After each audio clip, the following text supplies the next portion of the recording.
Hello everybody, it's Kara from Wild Book Garden, and today I'm here to talk about my favorite nonfiction books that I read in 2023.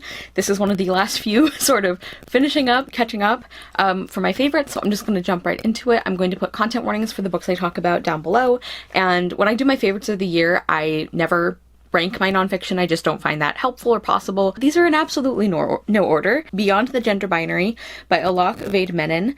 This is a really short book. It's one of those pocket change series.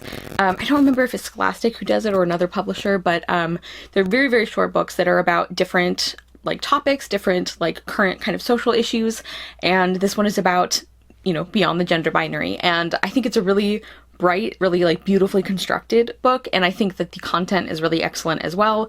I think it does a really good job of being a sort of introductory text to the idea of being non-binary, or of just having different views of gender.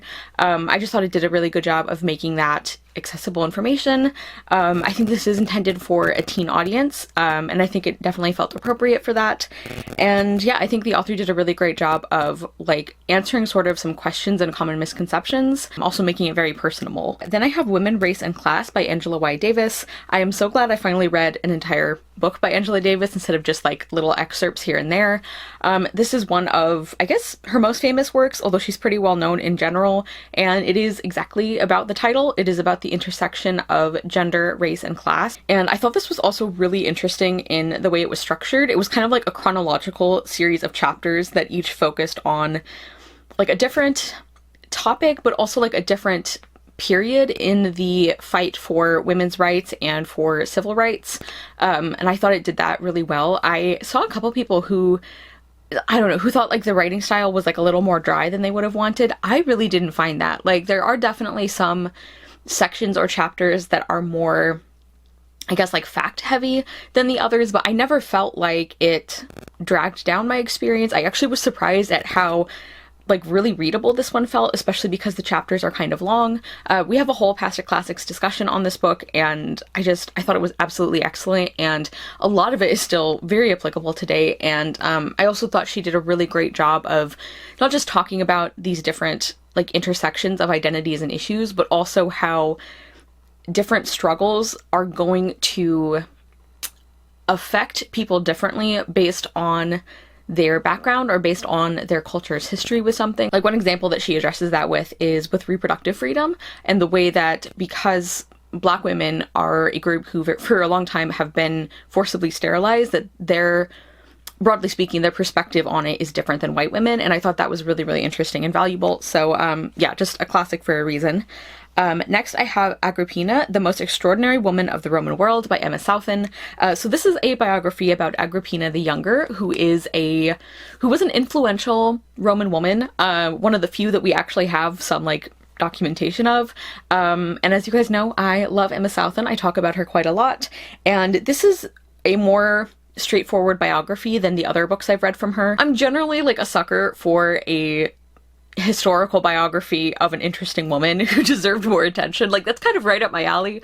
So I don't know how this would translate for somebody else as being their first book by Emma Southon, but I thought it was really well done. All the things that I love about her writing were present here. I enjoy her humor. I really like the way that she clearly lays out what the facts are, what the historical sources are, where we've had to kind of make educated guesses. And I just really love her writing and the humanizing way that she talks about these different people, while also having a lot of humor. I also appreciate Emma Southon's full acknowledgement that some of the interesting facts are just purely good gossip. She'll sometimes share an interesting tidbit and she's this has no bearing on anything we're talking about, but I can't get over how wild this is. And I appreciate that. I like that kind of balance of very scholarly, she obviously does her research and knows her stuff, and this is literally her job, so she's very well versed in it, but then also there are some wild things that happened in ancient Rome, and I appreciate that we get to learn about those. Next, I have one of the History Smashers books, The Mayflower. This one is by Kate Messner and illustrated by Dylan McConis. I have talked a lot about this series, so I'll try and be extra brief here, but this is a series of nonfiction books that are intended for like middle grade readers, but obviously you can enjoy them as an adult, and I honestly think that you can still learn quite a bit from them as an adult. Like even for periods like, you know, the colonial America period and like the Pilgrim era, where we spend a lot of time on it in school, especially when we're younger, but I still learned so much from this book, and I just think it's really approachable in the way that it's written. I think the illustrations are really fun and are a really great way of like breaking up the text, but also getting younger readers like interested and excited about learning about history. And I've said before that one of the things I especially appreciate about these books is that like they're great on the individual topics, but I also think they do a phenomenal job of sort of introducing kids to the ideas of history, like the idea of like primary sources, you know, and how like oral history fits into that, and also how like traditions fit into that, but also how there's these like famous things or famous facts that actually aren't facts, and like what does that tell us about why people told this story and everything like that. And it's done in a way that is very approachable. I don't think it gets confusing for a young audience. I don't think it's like you know, getting bogged down in details. I think it does it in a really fun way, but I just think that kind of historical literacy is so incredibly important, especially now.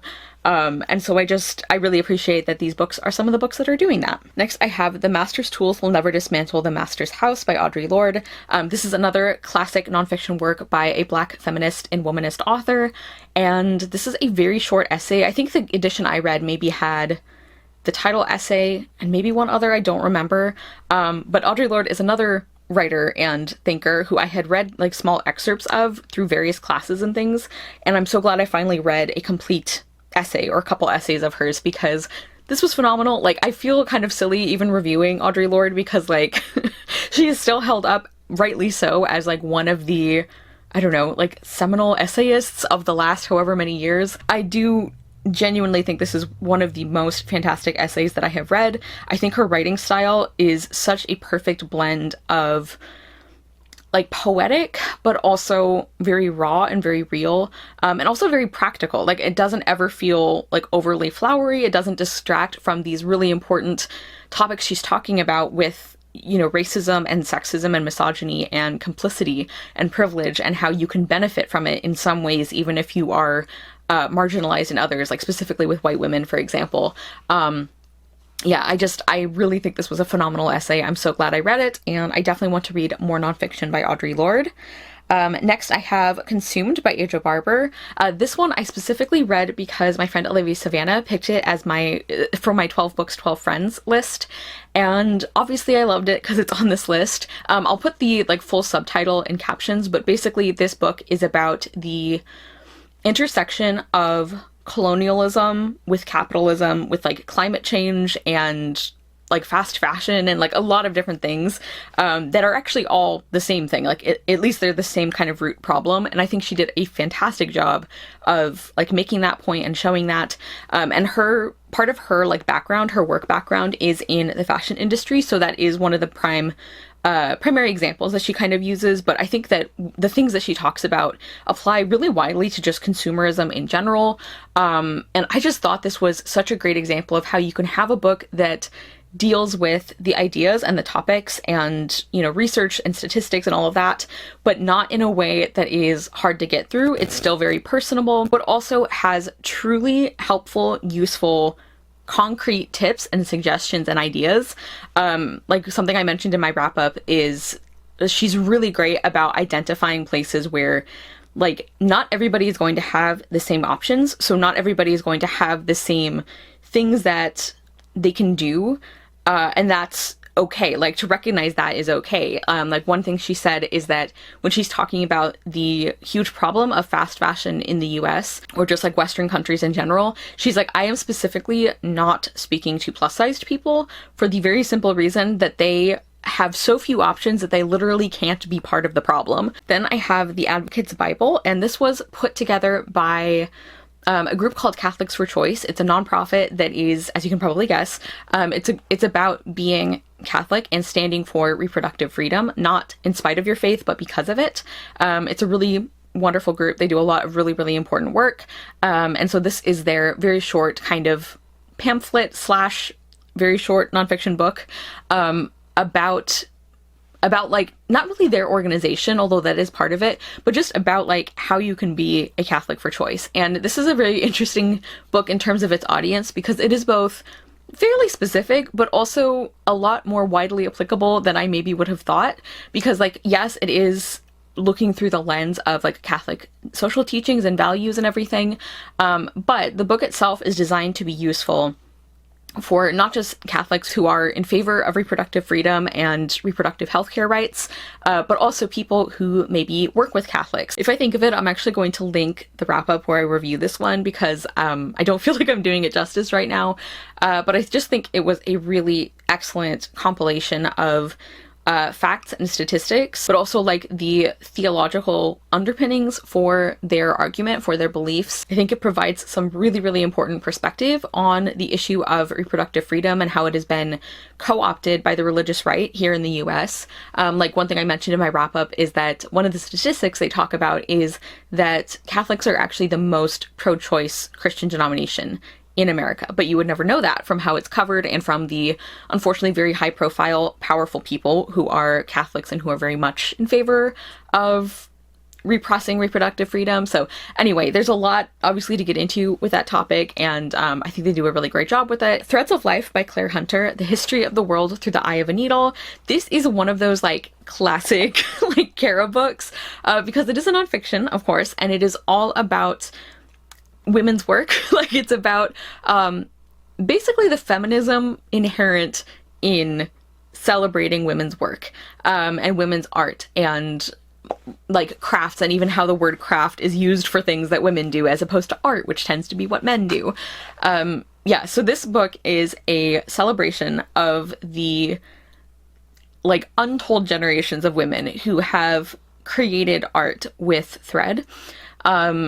And she does talk a little bit about textile work more generally, but it's essentially mostly about embroidery. And it is so moving. It is so interesting. Each chapter is about a like different era, or sometimes a different like culture's like perspective on needlecraft, or sometimes it's like a particular way that needlework was used, like how it's used for acts of resistance and how it was used as therapy for shell-shocked soldiers in World War One.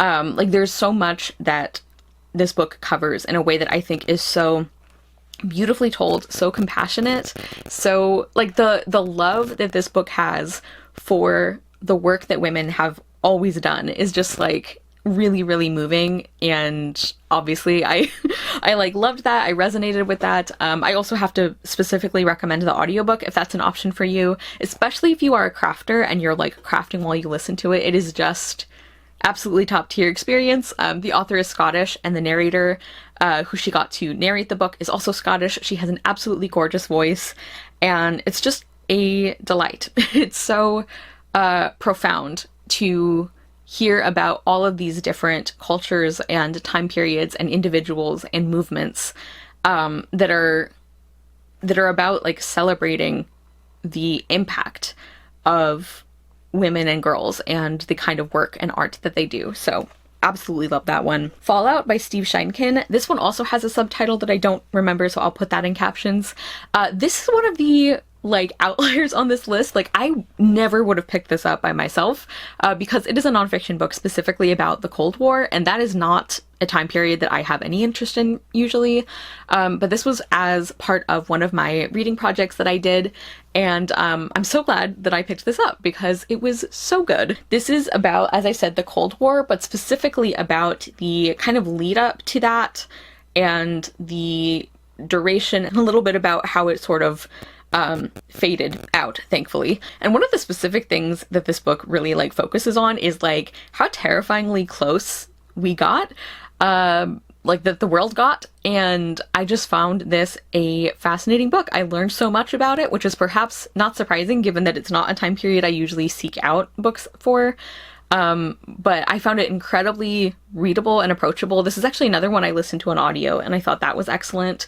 Like just like the flow of the writing and like I mean, the fact that this is not one of my interests and that I was still kept so engaged, I think is a real testament to the author and the narrator. This is one of those books that I would pretty much recommend even if it's not an interest of yours, because as I said, that was the case for me, and I still loved it. And I also really loved how the author at the very end talks about like why he wrote this book and like the specific like things that drove him to like research this and to write this book and to share this information and this story. And even though like there are parts that are obviously incredibly tense and frightening because of how close we all got, I also think that that was balanced really well with some really inspiring stories of like, very ordinary people who did the right thing. And also people who had an incredible amount of bravery for various things that they did and movements they were a part of. This is fantastic. Climate Optimism by Zara Biabani. This is another one that is exactly what the title says. It's about climate optimism and how that is an absolutely necessary part of climate activism. It's not just like, oh, it makes us feel good, so we're going to do it. But like, no, number one, it is like factual that we are doing things that are positive. We are seeing like good outcomes for things, and so we should be honest about that. But also number two, it is essential to be honest about the good things, because how else are you going to motivate people to continue doing them? Like, obviously it can be very difficult to sort of stay optimistic, and I'm not discounting that, but I think what this book does and other books like it, I think what they do is they really highlight the only people who benefit from from climate despair and from like giving up is like fossil fuel companies.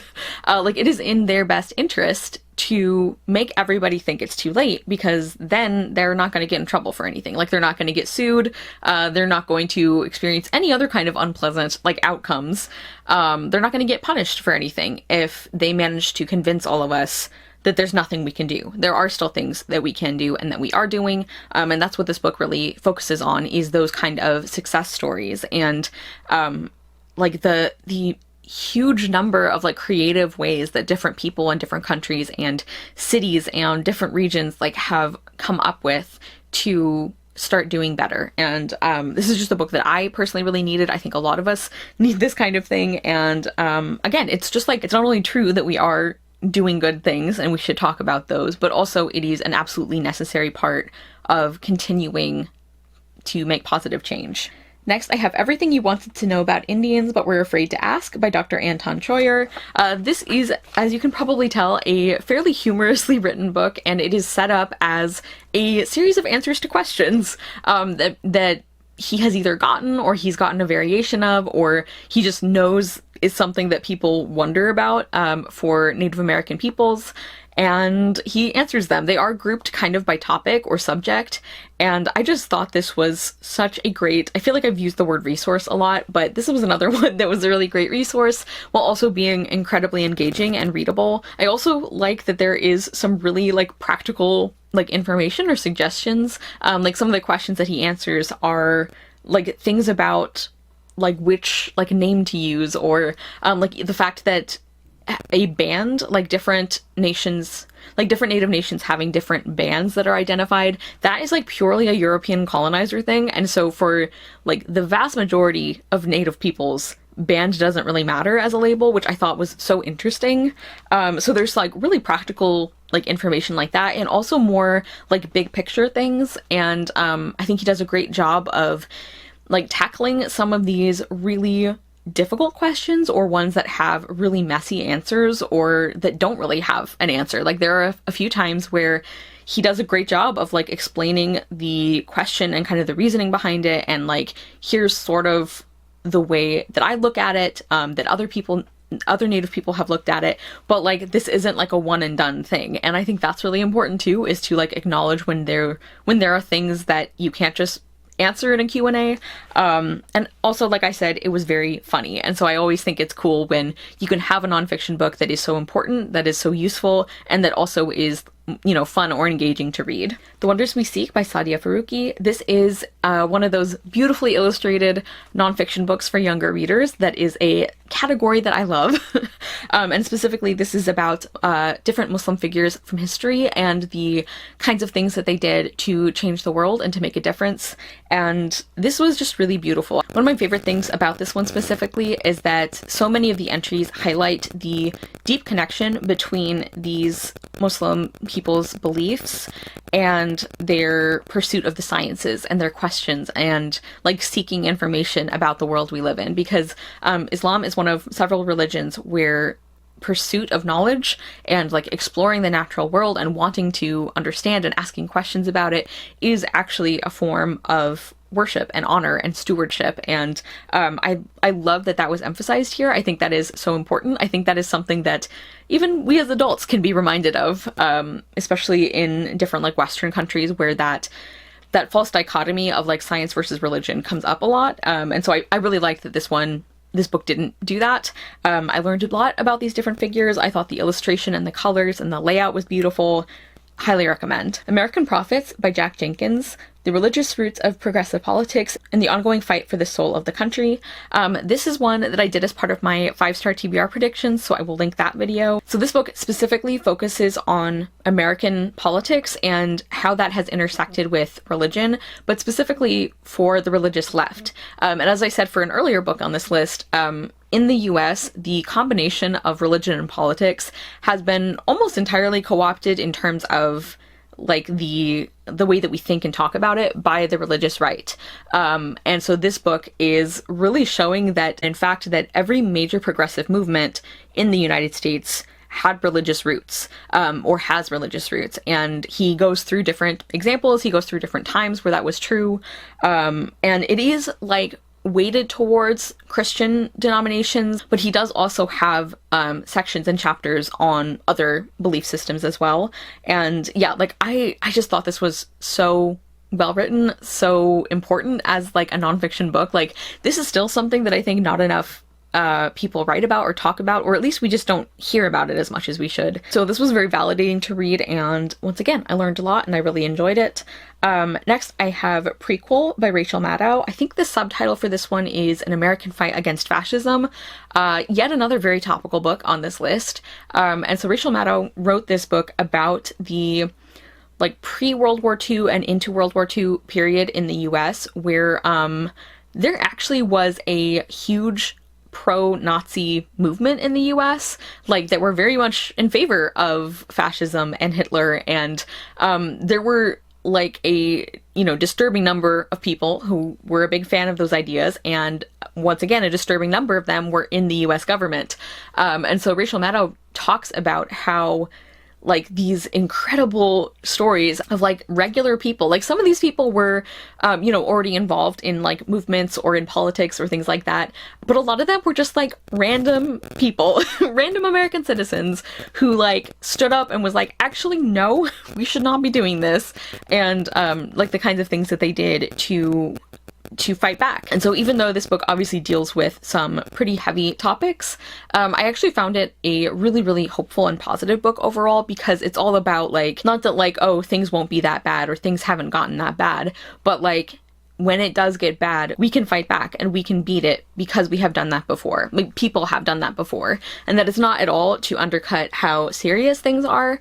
But I just think it's really kind of like the climate optimism book. I think it's really important to know the history, and when that history is more positive, that's also, I think, a really important motivator for continuing to do work. Also, I will say that I listened to the audio for this one, which is narrated by Rachel Maddow herself, and I really recommend that if that's an option. I found this incredibly compelling. Like, you know how people sometimes talk about nonfiction books that they read almost like a thriller or a mystery? That's how I felt about this one, which is, again, not to undercut how serious the topics are, but just the way that Rachel Maddow wrote and read it. It was incredibly gripping, and I just really, it's weird to say I enjoyed listening to it, but you know what I mean. I got a lot out of it. Okay, just a few more. On Palestine by Noam Chomsky and Ilan Pappé. This is formatted as a conversation between these two authors, who are two of the most well-known pro-Palestine activists and also historians on Israel-Palestine relations. I feel like this is one that I really benefited from rereading sections. Like I would listen to part of it and then I would go back physically and kind of like look over parts that I wanted to refresh or I wanted to like read again or like think about again, because I do think there is a lot of ideas here and a lot of information here. So I don't know that I would necessarily say this is a great like beginner book if you're like learning about Palestine, but I do think that it is such a good overview of like where we are now and why that happened, and some of the like political history and also the history of activism around Palestine and sort of the changing ideas about what a free Palestine looks like or how to achieve that, which I also thought was very interesting. Pandora's Jar by Natalie Haynes. This is a collection of essays looking at Greek mythology and specifically the women in Greek mythology and how they are portrayed, how their stories are told and handed down, and what that says about gender and misogyny. And I loved this. Like, this is another one of those books where it's like, this is such a Kara book that it's really not surprising this ended up on my list, because it's like feminist mythology essays. Like, I love that. And I really thought these were so well done, so insightful. And I also really like Natalie Haynes' writing style, and her humor, it really works for me. It reminds me a tiny bit of Emma Southon, but I think less flippant, so it might work for people more.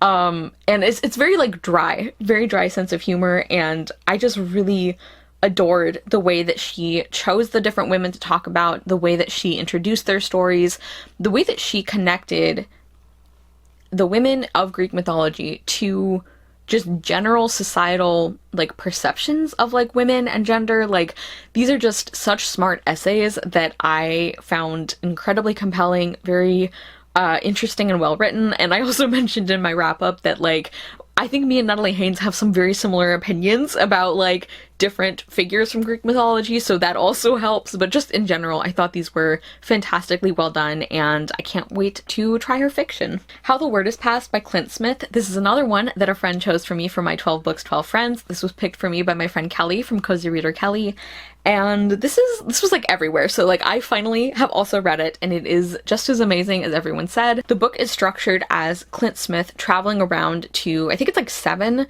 different locations, most of them in the southern US, but there's one that's in the northern states, and there's one that is actually in a different country. And he is using those locations and the conversations he has with people there, the visits he makes to different historical sites and museums. He is using all of these pieces and combining that with this like map of his travels to tell the history of slavery in the US, and the massive impact that it continues to have on African Americans and just on American society. So first off, his writing is incredible. I feel like you can really tell that Clint Smith also writes poetry, because his writing has so much beauty to it, so much like nuance and detail. But I also, like I always say, basically with writing I enjoy, I don't feel like it gets like overly convoluted or flowery. And he's also really great at like letting the moments hit, like where he's talking about some absolutely harrowing things or some really like emotional things, and he lets those moments land with the reader.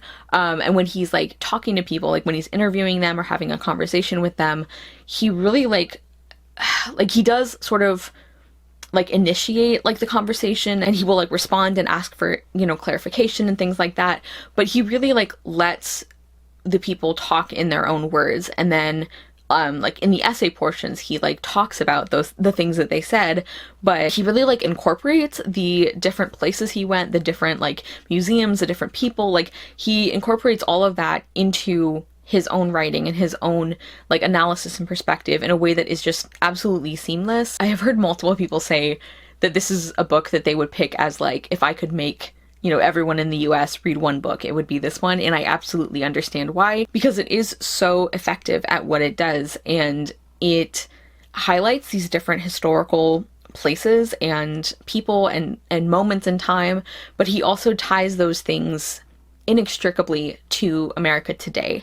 And I think that is a really crucial piece of this book and why Americans should read it, because like we do need to reckon with the fact that like this history is not really history. Like it is still having effects in the present. And we have to recognize that if we're going to do anything about it. Next, I have How to Be a Woman Online, Surviving Abuse and Harassment and How to Fight Back by Nina Jankowicz. This is a really short one, actually, a really short nonfiction book. And I mentioned that my mom actually gifted this to me because she knows that I do video things online. And I actually found this like incredibly useful. This is another nonfiction book that I think is really great about practical, actionable things.